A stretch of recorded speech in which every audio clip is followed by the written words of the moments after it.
Nombre, chapitre 7. Lorsque Moïse eut fini de dresser le tabernacle, il versa de l'huile sur lui et le consacra avec tous ses ustensiles, ainsi que l'autel avec tous ses ustensiles.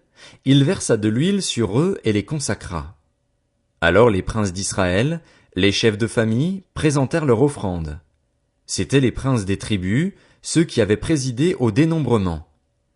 Ils amenèrent leur offrande devant l'Éternel, 6 chars couverts et 12 bœufs, soit un char pour 2 princes et un bœuf pour chaque prince, et ils les offrirent devant le tabernacle. L'Éternel dit à Moïse, prends ces éléments de leur part afin de les employer pour le service de la tente de la rencontre. Tu les donneras aux Lévites, à chacun selon les besoins de sa fonction. Moïse prit les chars et les bœufs, et il les remit aux Lévites. Il donna 2 chars et 4 bœufs aux descendants de Guershon, selon les besoins de leur fonction. Il donna 4 chars et 8 bœufs aux descendants de Merari, selon les besoins des fonctions qu'ils exerçaient sous la conduite d'Ithamar, le fils du prêtre Aaron. Mais il n'en donna pas aux descendants de Kehath parce que, selon leurs fonctions, ils devaient porter les choses saintes sur les épaules. Les princes présentèrent leur offrande pour la dédicace de l'autel, le jour où on le consacra par onction. Ils présentèrent leur offrande devant l'autel. L'Éternel dit à Moïse, les princes viendront un à un, et à des jours différents, présenter leur offrande pour la dédicace de l'autel. Celui qui présenta son offrande le premier jour fut Nachshon, fils d'Aminadab, de la tribu de Juda. Il offrit un plat en argent qui pesait 1 kilo et 300 grammes, et un bassin en argent de 700 grammes, d'après la valeur étalon du sanctuaire. Ils étaient tous deux pleins de fleurs de farine pétries à l'huile pour l'offrande. Il offrit aussi une coupe en or qui pesait 100 grammes et était pleine de parfums, un jeune taureau, un bélier et un agneau d'1 an pour l'holocauste, un bouc pour le sacrifice d'expiation et, pour le sacrifice de communion, 2 bœufs, 5 béliers, 5 boucs et 5 agneaux d'1 an. Telle fut l'offrande de Nachshon, fils d'Aminadab. Le deuxième jour, Nathanaël, fils de Tsuar, prince d'Issachar, présenta son offrande. Il offrit un plat en argent qui pesait 1 kilo et 300 grammes et un bassin en argent de 700 grammes d'après la valeur étalon du sanctuaire. Ils étaient tous deux pleins de fleurs de farine pétries à l'huile pour l'offrande. Il offrit aussi une coupe en or qui pesait 100 grammes et était pleine de parfums, un jeune taureau, un bélier et un agneau d'1 an pour l'holocauste, un bouc pour le sacrifice d'expiation et, pour le sacrifice de communion, 2 bœufs, 5 béliers, 5 boucs et 5 agneaux d'1 an. Telle fut l'offrande de Nathanaël, fils de Tsuar. Le troisième jour, le prince des Zabulonites, Eliab, fils de Hélon, offrit un plat en argent qui pesait 1 kilo et 300 grammes et un bassin en argent de 700 grammes d'après la valeur étalon du sanctuaire. Ils étaient tous deux pleins de fleurs de farine pétries à l'huile pour l'offrande. Il offrit aussi une coupe en or qui pesait 100 grammes et était pleine de parfums, un jeune taureau, un bélier et un agneau d'1 an pour l'holocauste, un bouc pour le sacrifice d'expiation et, pour le sacrifice de communion, 2 bœufs, 5 béliers, 5 boucs et 5 agneaux d'1 an. Telle fut l'offrande d'Eliab, fils de Hélon. Le quatrième jour, le prince des Rubénites, Élitsur, fils de Chédéur, offrit un plat en argent qui pesait 1 kilo et 300 grammes et un bassin en argent de 700 grammes d'après la valeur étalon du sanctuaire. Ils étaient tous deux pleins de fleurs de farine pétries à l'huile pour l'offrande. Il offrit aussi une coupe en or qui pesait 100 grammes et était pleine de parfums, un jeune taureau, un bélier et un agneau d'1 an pour l'holocauste, un bouc pour le sacrifice d'expiation et, pour le sacrifice de communion, 2 bœufs, 5 béliers, 5 boucs et 5 agneaux d'1 an. Telle fut l'offrande d'Élitsur, fils de Chédéur. Le cinquième jour, le prince des Siméonites, Shelumiel, fils de Tsurishadaï, offrit un plat en argent qui pesait 1 kilo et 300 grammes et un bassin en argent de 700 grammes d'après la valeur étalon du sanctuaire. Ils étaient tous deux pleins de fleurs de farine pétries à l'huile pour l'offrande. Il offrit aussi une coupe en or qui pesait 100 grammes et était pleine de parfums, un jeune taureau, un bélier et un agneau d'1 an pour l'holocauste, un bouc pour le sacrifice d'expiation et, pour le sacrifice de communion, 2 bœufs, 5 béliers, 5 boucs et 5 agneaux d'1 an. Telle fut l'offrande de Shelumiel, fils de Tsurishadaï. Le sixième jour, le prince des Gadites, Eliasaph, fils de Déhuel, offrit un plat en argent qui pesait 1 kilo et 300 grammes et un bassin en argent de 700 grammes d'après la valeur étalon du sanctuaire. Ils étaient tous deux pleins de fleurs de farine pétries à l'huile pour l'offrande. Il offrit aussi une coupe en or qui pesait 100 grammes et était pleine de parfums, un jeune taureau, un bélier et un agneau d'1 an pour l'holocauste, un bouc pour le sacrifice d'expiation et, pour le sacrifice de communion, 2 bœufs, 5 béliers, 5 boucs et 5 agneaux d'1 an. Telle fut l'offrande d'Éliasaph, fils de Déhuel.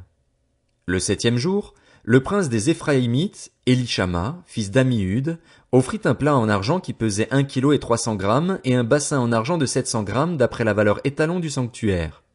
Ils étaient tous deux pleins de fleurs de farine pétries à l'huile pour l'offrande. Il offrit aussi une coupe en or qui pesait 100 grammes et était pleine de parfums, un jeune taureau, un bélier et un agneau d'1 an pour l'holocauste, un bouc pour le sacrifice d'expiation et, pour le sacrifice de communion, 2 bœufs, 5 béliers, 5 boucs et 5 agneaux d'1 an. Telle fut l'offrande d'Élishama, fils d'Ammihud.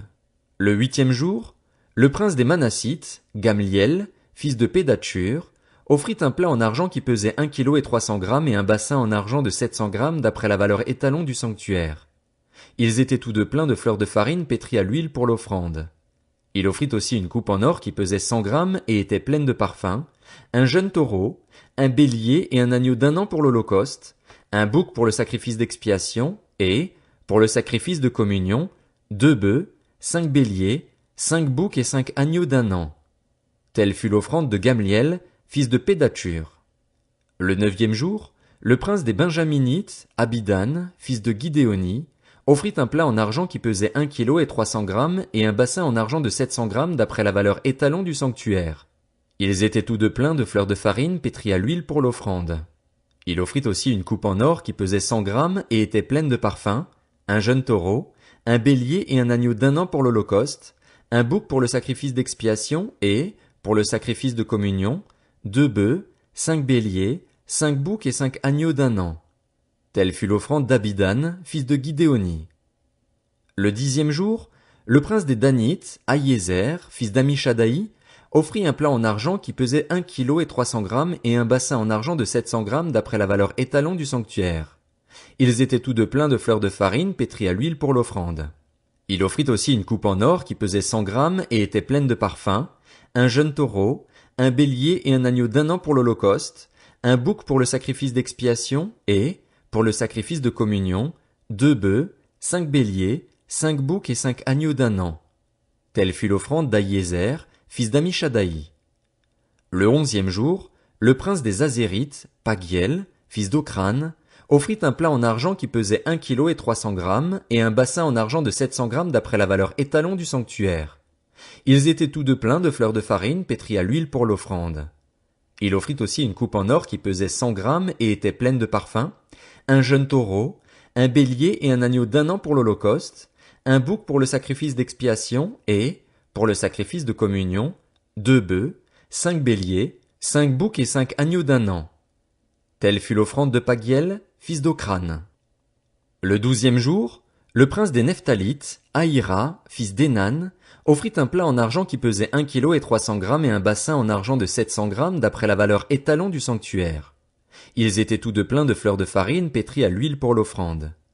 Il offrit aussi une coupe en or qui pesait 100 grammes et était pleine de parfums, un jeune taureau, un bélier et un agneau d'1 an pour l'holocauste, un bouc pour le sacrifice d'expiation et, pour le sacrifice de communion, 2 bœufs, 5 béliers, 5 boucs et 5 agneaux d'1 an.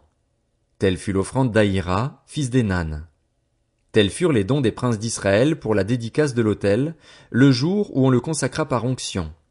12 plats en argent, 12 bassins en argent, 12 coupes en or. Chaque plat en argent pesait 1 kilo et 300 grammes et chaque bassin pesait 700 grammes, ce qui fit pour l'argent de ces ustensiles un total de 24 kilos d'après la valeur étalon du sanctuaire. Les 12 coupes en or pleines de parfums, à 100 grammes la coupe d'après la valeur étalon du sanctuaire, firent pour l'or des coupes un total de 1200 grammes. Total des animaux pour l'holocauste, 12 taureaux, 12 béliers, 12 agneaux d'1 an, avec les offrandes qui les accompagnaient. 12 boucs pour le sacrifice d'expiation. Total des animaux pour le sacrifice de communion, 24 bœufs, 60 béliers, 60 boucs, 60 agneaux d'1 an.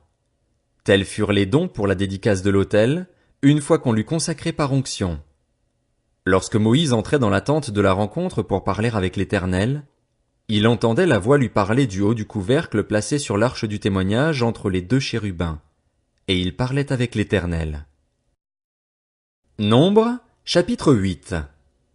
L'Éternel dit à Moïse, transmets ces instructions à Aaron. Lorsque tu placeras les lampes sur le chandelier, les 7 lampes devront éclairer en face. C'est ce que fit Aaron. Il plaça les lampes sur le devant du chandelier, comme l'Éternel l'avait ordonné à Moïse. Le chandelier était en or battu. Il était en or battu de son pied à ses fleurs. Moïse avait fait le chandelier d'après le modèle que l'Éternel lui avait montré. L'Éternel dit à Moïse, prends les Lévites du milieu des Israélites et purifie-les. Voici comment tu les purifieras. Asperge-les d'eau expiatoire. Qu'ils fassent passer le rasoir sur tout leur corps, qu'ils lavent leurs vêtements et qu'ils se purifient. Ils prendront ensuite un jeune taureau, avec l'offrande de fleurs de farine pétrie à l'huile qui l'accompagne. Tu prendras un autre jeune taureau pour le sacrifice d'expiation. Tu feras approcher les Lévites devant la tente de la rencontre et tu convoqueras toute l'assemblée des Israélites. Tu feras approcher les Lévites devant l'Éternel, et les Israélites poseront leurs mains sur eux. Aaron fera pour les Lévites le geste de présentation devant l'Éternel, comme pour une offrande des Israélites, et ils seront consacrés au service de l'Éternel. Les Lévites poseront leurs mains sur la tête des taureaux, et tu offriras l'un en sacrifice d'expiation, l'autre en holocauste, afin de faire l'expiation pour les Lévites. Tu feras tenir les Lévites debout devant Aaron et devant ses fils, et tu feras pour eux le geste de présentation, comme pour une offrande à l'Éternel. Tu sépareras ainsi les Lévites des autres Israélites, et les Lévites m'appartiendront. Après cela, les Lévites viendront faire le service dans la tente de la rencontre. C'est ainsi que tu les purifieras et que tu feras pour eux le geste de présentation, comme pour une offrande, car ils me sont donnés comme des dons pris du milieu des Israélites. Je les ai pris pour moi à la place de tous les premiers-nés des Israélites. En effet, tout premier-né des Israélites m'appartient, aussi bien des hommes que des animaux. Le jour où j'ai frappé tous les premiers-nés en Égypte, je me les suis consacrés, et j'ai pris les Lévites à la place de tous les premiers-nés des Israélites. J'ai donné les Lévites à Aaron et à ses fils, comme des dons pris du milieu des Israélites, pour qu'ils effectuent le service des Israélites dans la tente de la rencontre, qu'ils fassent l'expiation pour les Israélites et que les Israélites ne soient frappés d'aucun fléau en s'approchant du sanctuaire. Moïse, Aaron et toute l'assemblée des Israélites firent pour les Lévites tout ce que l'Éternel avait ordonné à Moïse à leur sujet. C'est ainsi que les Israélites agirent envers eux. Les Lévites se purifièrent et lavèrent leurs vêtements. Aaron fit pour eux le geste de présentation, comme pour une offrande, devant l'Éternel, et il fit l'expiation pour eux afin de les purifier. Après cela, les Lévites vinrent faire leur service dans la tente de la rencontre, aux côtés d'Aaron et de ses fils, conformément à ce que l'Éternel avait ordonné à Moïse à leur sujet. C'est ainsi que l'on agit envers eux.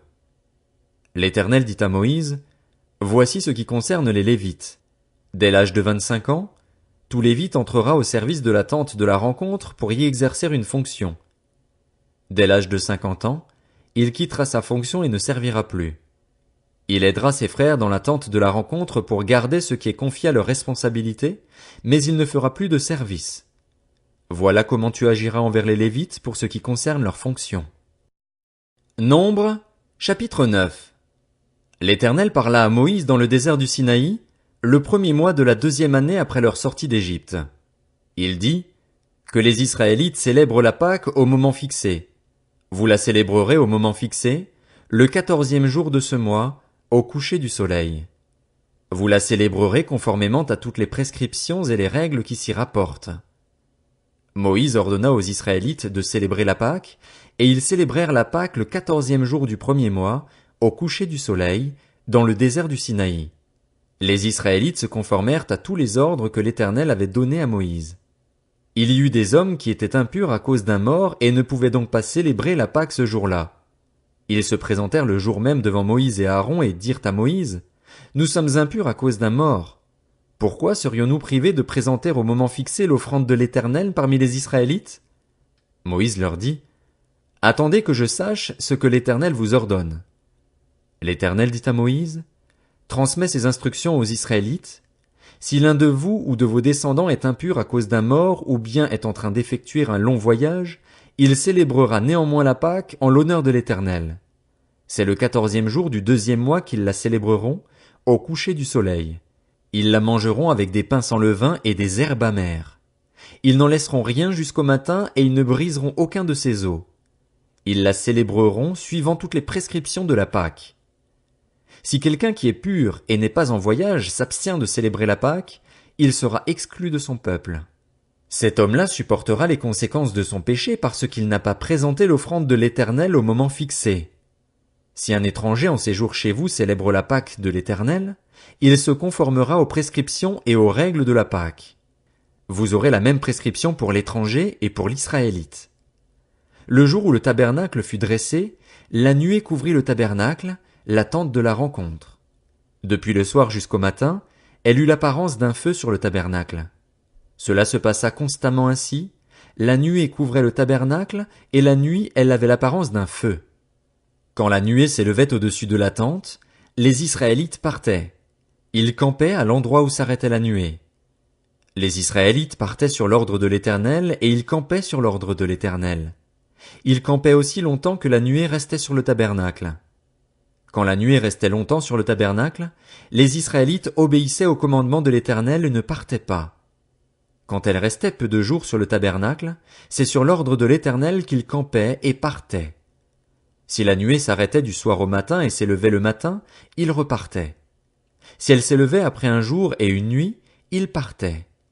Qu'elle s'arrête sur le tabernacle 2 jours, 1 mois ou une année, les Israélites restaient à camper et ne partaient pas, et quand elle s'élevait, ils partaient. C'est sur l'ordre de l'Éternel qu'ils campaient et partaient. Ils obéissaient au commandement de l'Éternel, conformément à l'ordre que l'Éternel avait donné par l'intermédiaire de Moïse.